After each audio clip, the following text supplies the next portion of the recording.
Madame, mademoiselle, monsieur, bonsoir et bienvenue dans notre magazine Il était une fois. Ce soir, il était une fois la transmission. Et pour en parler, je suis heureux d'accueillir Ilios Kotsou. Bonsoir. Bonsoir. Merci d'avoir accepté notre invitation. Ilios Kotsou, vous êtes docteur en psychologie, auteur de nombreux ouvrages traitant de la méditation, du bien-être, de l'intelligence émotionnelle.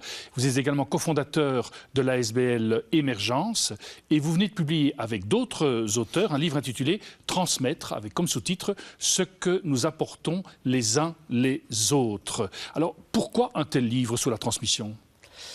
Parce que la transmission est au cœur de nos vies d'êtres humains et que chacune d'entre nous, nous transmettons tout le temps, parfois notre insu, et en même temps la transmission est une condition d'une société qui fonctionne bien.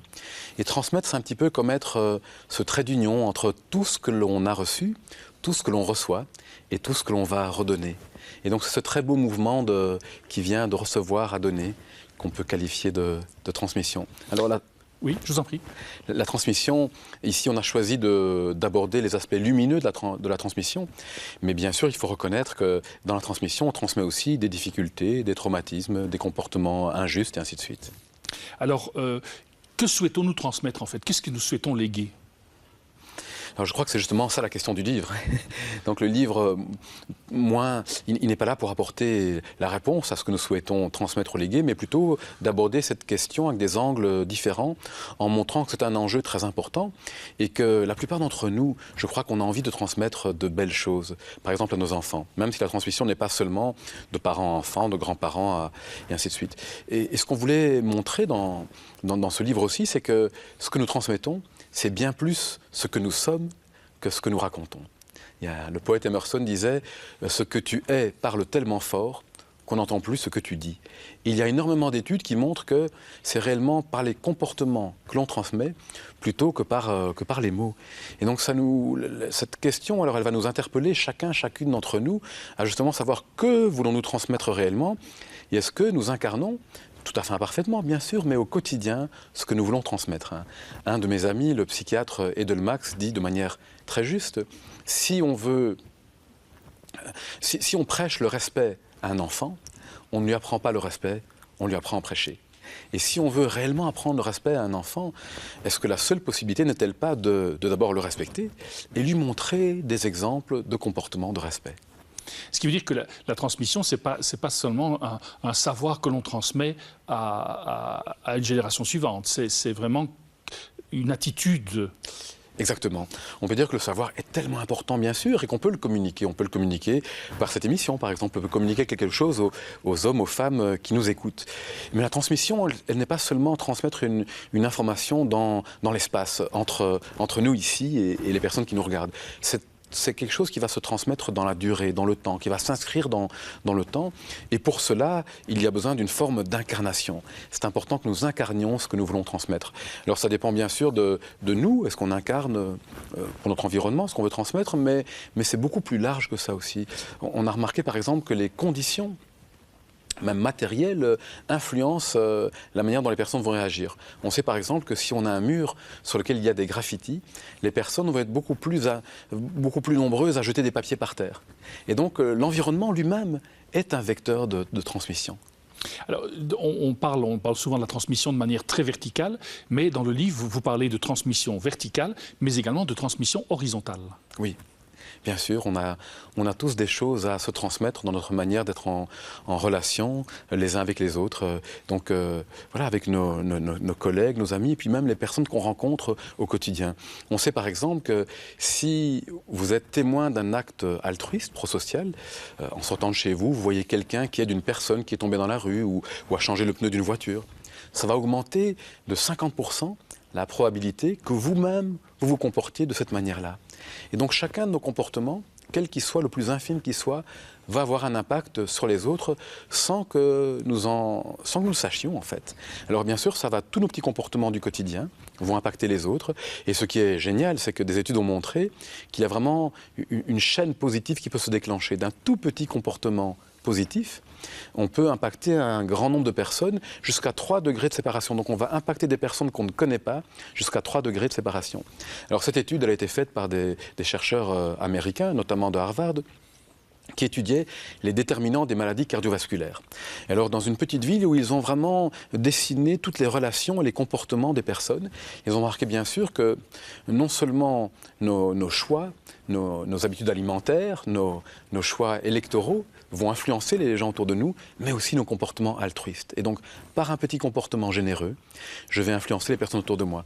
Et ce qu'il y a d'intéressant là-dedans, c'est que lorsque je me comporte de manière généreuse, ça me fait du bien.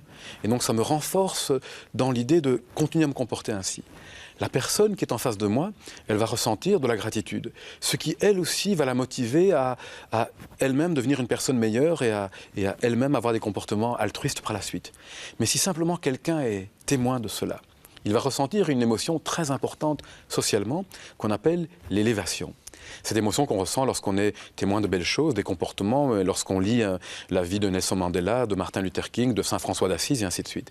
Et la personne qui ressent ce sentiment, ça va elle-même créer en elle-même une dynamique positive qui lui donnera envie d'agir positivement et de devenir une personne meilleure.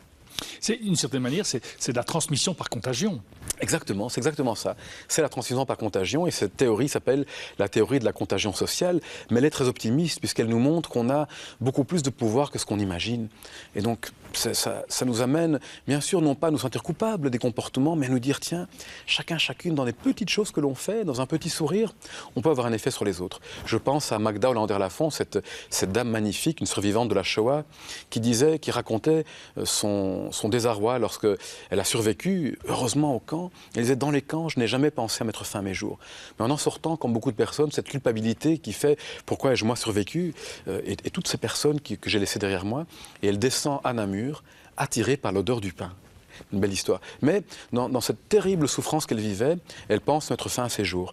Et elle dit un jour, j'étais vraiment en route pour aller mettre fin à mes jours. Et là, je rencontre une dame qui me sourit.